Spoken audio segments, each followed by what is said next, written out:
Joining us once again is Ed Cohen. Ed, wait a second. Have you been on the show before? I don't think so. Max was on the show, but Yeah, I, you I came to was there. visit, but yeah, you came to visit, Right. but I guess, yeah. So it's nice to have you actually as a guest. My goodness gracious. Speaking of Max Cohen, the wonderful composer, how's he doing? Max Di Carlo, he's doing great. He right now is doing 6 movies concurrently. Uh, Two of them are over in Italy, big documentaries. And then the other 4 he's working on now in the States, and those are 2 tentpole movies, meaning studio films that are basically going to be franchises, and 2 Wow. other large films. Wow. Now, that's how we originally met, I believe, is because you were working with him and you thought he might be a great guest on my show, and he certainly was. So impressive. Um, he's just a phenomenal composer.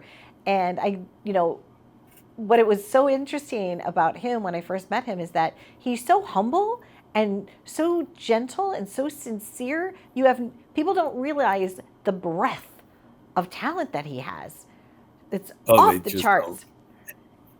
They will by the end of next year. He'll be a household word. I always market him as the heir apparent to John Williams, and everybody says, "Really?" And then they listen to the music and say, "We see what you mean." Speaking of that, you know what would be fun? The You sent me a trailer, not a trailer, but I guess it's like a sizzle of Connecticut Film Commission that you're on. Is it the Film and TV Commission? What's the official title for that, Ed?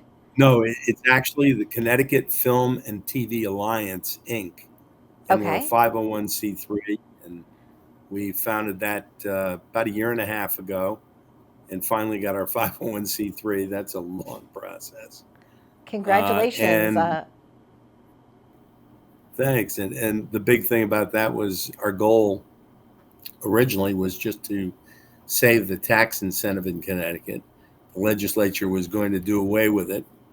We convinced them not to for the first year, and then they came back again trying to do it the second year. But we were pretty strong. We showed up with 42 people in the same T-shirts, and they got over 170 letters. And by the time we were through, they were pretty well educated in the fact that they were making money on the tax incentive, not losing it. So it's been quite the year. Well, it's exciting. I remember when you were first telling me that that's something that you wanted to help put together.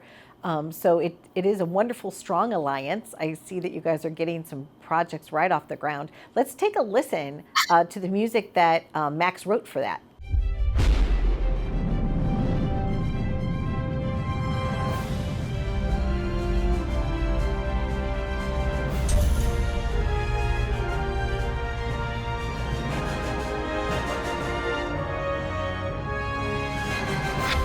And we're back.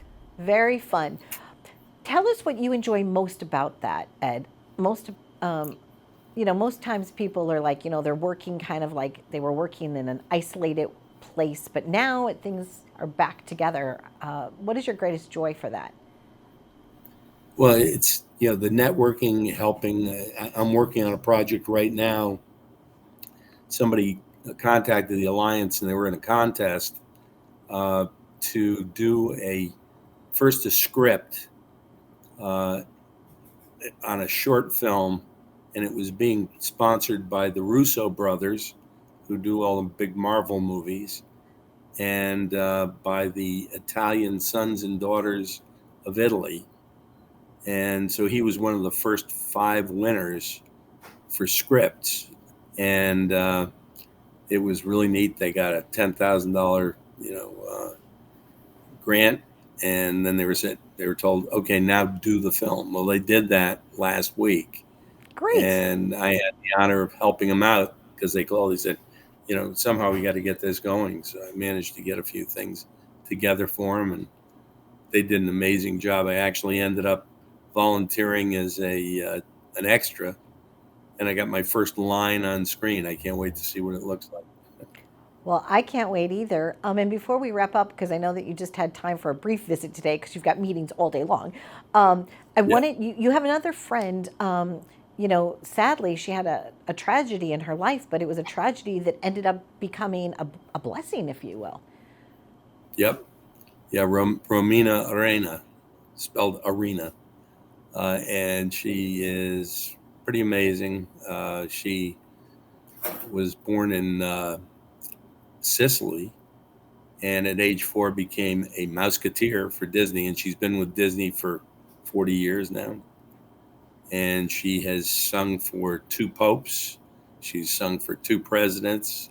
She has a 5-octave range, and she has done all kinds of amazing things. She executive produced and sang and directed a number of major holiday skating specials for ABC, and was also shown on ESPN worldwide and on NPR. What is it? National Public TV.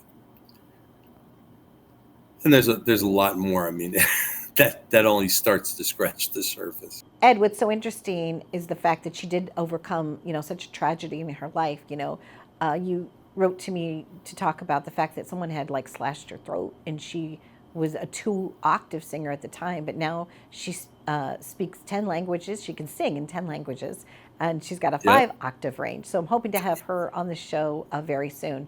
So Ed, I thank you very much for dropping by, and I'm going to come over the pond. I live in Long Island, and I work mostly in Long Island, but I'm going to definitely come over and at least go to one of the events in Connecticut. So thanks for joining us. Well, please do. We've got a big event coming up on November 9th.